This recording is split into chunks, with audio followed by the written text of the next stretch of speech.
Hey guys, welcome back to my YouTube channel. देखेंगे कोई भी इंसान जितना अच्छा क्यों ना हो, अगर वो दूसरों के लिए गड्ढा खोदने का सोच रहा है तो आखिरकार वही इंसान, वही बंदा उस गड्ढे में जाकर खुद गिरता है। अब अज़ा की मिसाल आप लोगों के सामने है। इसने हर एक तरीका अपनाया। ठीक है, जो अपना घर बचाने की कोशिश कर रही है, इसे किसी भी तरीके से ये सोच कर बैठी हुई है कि मेरा घर बर्बाद ना हो, लेकिन जी दूसरों के लिए बुरा सोच रही है।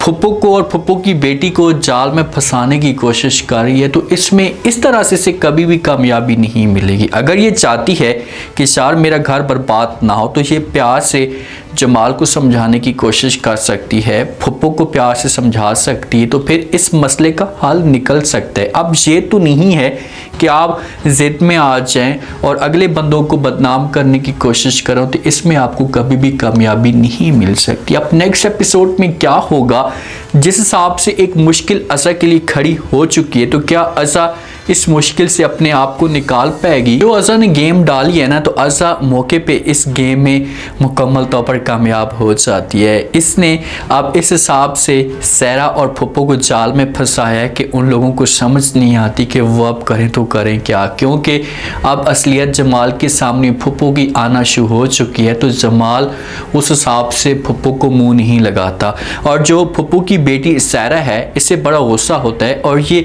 जाती और जाकर अपनी बेटी को बातें सुनाना शुरू कर देती है, उसके ऊपर गुस्सा करती है, उससे मारने की कोशिश करती है और कहती है कि भाई ये सब कुछ तुम्हारी वजह से हुआ है, तुम्हारा क्या हक बनता था कि तुम जाओ और जाकर सब कुछ है वो अज़ा को बता दो, या उसके सामने सीरियस होने की आपको क्या ज़रूरत थी।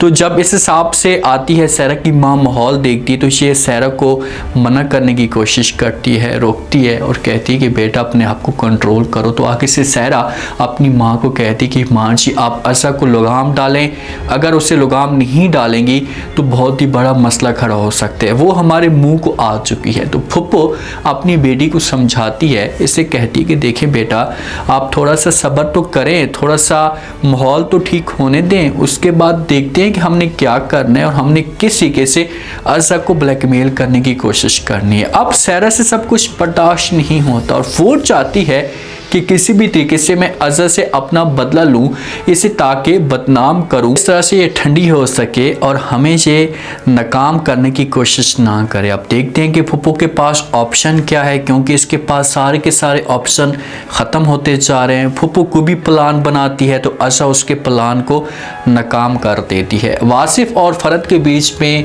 इख्तलाफात अभी भी चल रहे हैं और वासिफ पूरी कोशिश कर रहा है फ़रद को समझाने की कि भाई यार किसी भी तरीके से ये बंदा मेरे ऊपर यकीन कर ले, क्योंकि मियाँ बीवी हैं और मियाँ बीवी के बीच में अगर किसी किस्म का माहौल ख़राब होगा तो इनके जो असरात होंगे इसे घर के ऊपर भी पड़ेंगे, बच्चों के ऊपर भी पड़ेंगे और घर में परेशानियाँ जो होंगी इसे हर रोज़ बढ़ती जाएंगी। और फ़रद चाहती है कि वासिफ मुझसे कोई ना कोई बात छुपाने की कोशिश कर रहा है, उस लड़की के साथ इसका अभी भी चक्कर है और ये मेरे साथ बात शेयर नहीं करता। जिस वक्त वासिफ ऑनलाइन अपना काम कर रहा होता है तो ये फ़रद को कहते हैं कि देखें कि कोई भी बंदा या कोई भी क्लाइंट्स मेरे ऊपर यकीन करती है तो मैं उनका यकीन नहीं तोड़ता, उनके साथ भरोसा करके चल रहा हूं। तो इसी वजह से आपको भी ये मैं रिकमेंड कर रहा हूं कि आप मेरे ऊपर भरोसा करें, मेरे ऊपर यकीन करें, तो आपको कभी भी लॉस नहीं होगा। ये बात फ़रद सुनती है तो वासिफ को यहाँ पर जवाब देती है और बड़ा प्यारा उससे कहती है कि भाई यकीन करने के लिए, भरोसे करने के लिए सफाइयाँ देने की ज़रूरत होती है।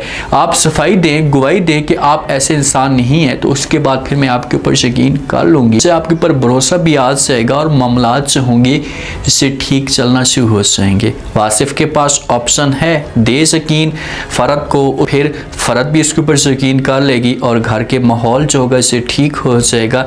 वासिफ अब क्या करता है, जमाल जो होते हैं ना जी, अब घरेलू मामलात की वजह से थोड़ा सा सुकून में आ जाता है, लेकिन शॉप के अंदर वलीद और नसीर के बीच में मामलात जो होते हैं इससे ठीक नहीं चल रहे होते। दोनों लेट आते हैं, या नसीर जो है वो लेट आ सकता है क्योंकि नसीर बेचारा टेंशन में भी होता है, जो लड़की ने इसे चूना लगाया, और आसमा के सिलसिले में भी थोड़ा सा अपसेट होता है, तो इसी वजह से ये लेट पहुंचता है। तो वलीद और नसीर के बीच में थोड़ी सी बातें चलना शुरू हो जाती हैं। तो जमाल इन दोनों को समझाने की कोशिश करता है, इन दोनों को कहते हैं कि देखें आप, पहले मैं शॉप पे होता था तो घर की मुझे टेंशन होती थी, घर के लिहाज से मुझे मुकम्मल तौर पर सुकून आ चुका है, अब आप जहां पर आकर नया तमाशा खड़ा करने की कोशिश करें, खुदा का खौफ करें, अपने आप को एडजस्ट करने की कोशिश करें। आप लोग तो समझदार हैं और इस तरह का माहौल खड़ा ना करें। जो जमाल है ना, इसकी सोच में कोई भी ऐसी नेगेटिव बात नहीं है। ये पॉजिटिव इंसान है और इसने कभी किसी के बारे में गलत नहीं सोचा। लेकिन जो घर वाले हैं ना, इनको हर किसी को अपनी लगी हुई है, हर बंदा अपने मुफाद में है कि हम अपना मतलब निकालें और उसके बाद इस घर को छोड़कर चले जाओ। और ऐसा इस तरह से ये घर बर्बाद होगा और एक जमाल ही होगा जो इस घर को बनाने की कोशिश करेगा। जो नसीर है, आसमा जा रही होती है अपनी बुटीक पे तो लेट होती है, पैदल जा रही होती है तो नसीर इसके पीछे आता है। नसीर आसमा को कहता है कि मेरे साथ बैठें, मैं आपको ड्रॉप कर देता हूँ। बहुत लेट हो चुकी होती है। जब जाती है, सारा इसे देखती है तो आसमा के ऊपर इस हिसाब से बातें करती है और कहती है कि भाई मैं बुटीक को संभाल रही हूँ, आपको परेशान होने की जरूरत नहीं है, आप ना ही आती तो अच्छा होता, अब आप टेंशन ना ले मेरी तरफ से। लेकिन आसमा को इतना अंधा यकीन नहीं करना चाहिए, ठीक है। वो आपके घर की मेंबर है, आपके घर के अंदर रह रही है, लेकिन वो इस घर के बारे में और इस ख़ानदान के बारे में अच्छा नहीं सोच रही। बिजनेस के लिहाज से कोई भी बिजनेस है, आपका छोटा या बड़ा, तो आप अपने बिजनेस को टाइम दें और उस बिजनेस के ऊपर अपना फोकस फुल रखें कि भाई कहीं हमें नुकसान फ़ायदा कितना हो रहा है। फिर ऐसा आपके सामने सब कुछ आएगा, सब कुछ पता लग जाएगा कि भाई क्या कुछ हो रहा है। अब सारा ने इस हिसाब से आसमा को अपने कंट्रोल में क्यों है कि आसमा इसके ऊपर दिलचस्पी तक नहीं देती और सारा इसकी बुटीक को चूना लगा रही है और इसके बिजनेस को हड़प कर रही है। जो अज़ा है ना, हमारी प्यारी अज़ा, ये हरकतों से बाज नहीं आती। सीज़न 1 वाली इसकी अभी भी हरकतें हैं। ये नौकरानी को जो किचन के अंदर होती है उसे बुलाती है अपने पास और उसे कंगन देती है, सोने के कंगन हो सकते हैं। इसे कहती कि आप ऐसा करें कि ये कंगन लें और कंगन लेकर जाकर चाहे वो बुढ़िया सो गई होगी आप उसके साइड पे जाकर रख दें, सुबह होगी तो मैं तमाशा खड़ा कर दूंगी कि मेरे कंगन चोरी हो गए हैं। और उसके बाद बुढ़िया के कमरे से निकलेंगे तो हम सारा का सारा जो इल्ज़ाम होगा ये बुढ़ी के ऊपर लगा देंगे। पुरानी बात मान लेती। अगर ये खुद जाती ना, खुद जाकर रखती तो कोई और गेम होती, लेकिन इसने दिया है उस औरत को और वो औरत लेकर जाती है और जाकर चाहे वो जब रखने लगती है तो बुढ़िया उसे पकड़ लेती है। बूढ़े बंदे इतनी आसानी के साथ तो नहीं सोते, ज़रा भी किश किश होती है तो वो उठ जाते हैं। अब पकड़ लेती है, वो कंगन भी इसे छीन लेगी और इससे पूछेगी कि हाँ ये बताओ कि आपको किसने बताया, तो वो सारी की सारी बातें डर की वजह से अज़ा के ऊपर बता देगी कि भाई अज़ा ने मुझे सब कुछ कहा था, वजह से मैंने ये सब कुछ किया है। तो बुढ़िया फिर सुबह खड़ी होगी और तमाशा खड़ा कर देगी और हर किसी को बता देगी, तो फिर जाकर अज़ा के लिए मुश्किलात खड़ी हो सकती है। अब देखते हैं कि अज़ा की अब यहाँ पर कितनी बदनामी होती है, क्योंकि पहले तो अज़ा इनके ऊपर चढ़ाई कर रही थी, ऑप्शन थे अज़ा के पास।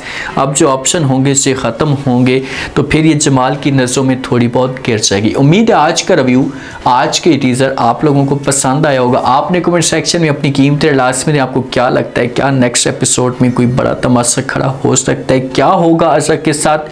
अगर ये जो कंगन की जो चोरी है अगर ये अज़ा के ऊपर जाकर लगती है कि भाई अज़ा ने ये गेम डालने की कोशिश की है, तो क्या जमाल अज़ा के साथ नफरत करना शुरू कर देगा। लाजमी रहते हैं और चैनल को लाजमी सब्सक्राइब कर